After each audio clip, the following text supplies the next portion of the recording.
It's December 19th, and the strange side of history awaits. Today, we have a serial killer exposed, a priceless trophy vanishes, and a pope put on trial by the empire. Let's begin.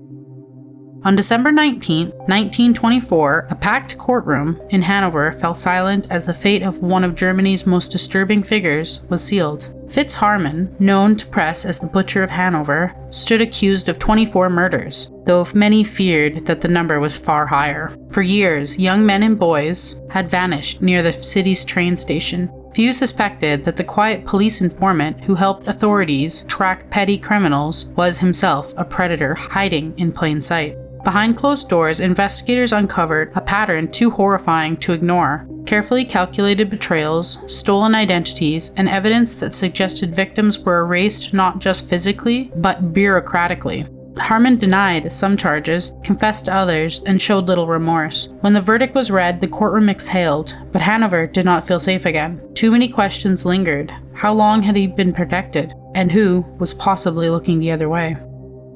What makes this case truly disturbing is how long he was trusted by authorities, raising the question how many lives might have been saved if suspicions had come sooner. On December 19, 1983, one of the most famous objects in sports history vanished without a trace. In Rio de Janeiro, the jewelry Rimet World Cup trophy, the original prize awarded to football's greatest champions, was stolen from inside the Brazilian Football Confederation headquarters. This was no ordinary trophy. It was a symbol of decades of glory, wartime survival, and global unity. Brazil had earned the right to keep it forever after winning 3 World Cups. Yet that night, thieves slipped past the security guards, shattered the display case, and disappeared into the darkness. No alarms, no witnesses, only an empty pedestal. Authorities launched a massive investigation, but the trail went cold almost immediately. Years later, rumors surfaced that the solid gold trophy had been melted down and sold piece by piece. No proof was ever found, and no one was conclusively convicted.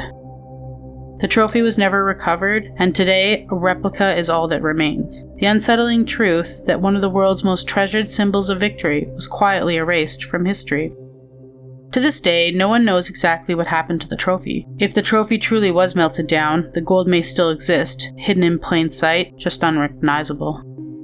On December 19th, in the year 653, under the cover of political loyalty and religious authority, the Pope was taken by force. Pope Martin I, the head of the Catholic Church, was abducted on orders from the Byzantine Emperor and dragged from Rome to Constantinople. His crime was not treason, but defiance. Martin had openly condemned the doctrine supported by the empire, challenging the idea that empires could dictate matters of faith. Imprisoned, weakened by illness, and denied proper defense, Martin was placed on trial in a foreign land. The charges? Hearsay, conspiracy, betrayal, but none of them clearly proven. The outcome, however, was already decided. He was condemned, publicly humiliated, and stripped of his title while still alive. Exiled to a distant, frozen outpost of the empire, Pope Martin I slowly wasted away, abandoned by politics and power alike. He would be the last pope to ever be martyred, and a reminder that the highest spiritual authority could be silenced when it stood in the way of an empire. He wasn't executed publicly, but slowly erased, far from the world who once followed him. Another day, another strange bite from history. Like, comment, and subscribe. Your next eerie dose is just a day away.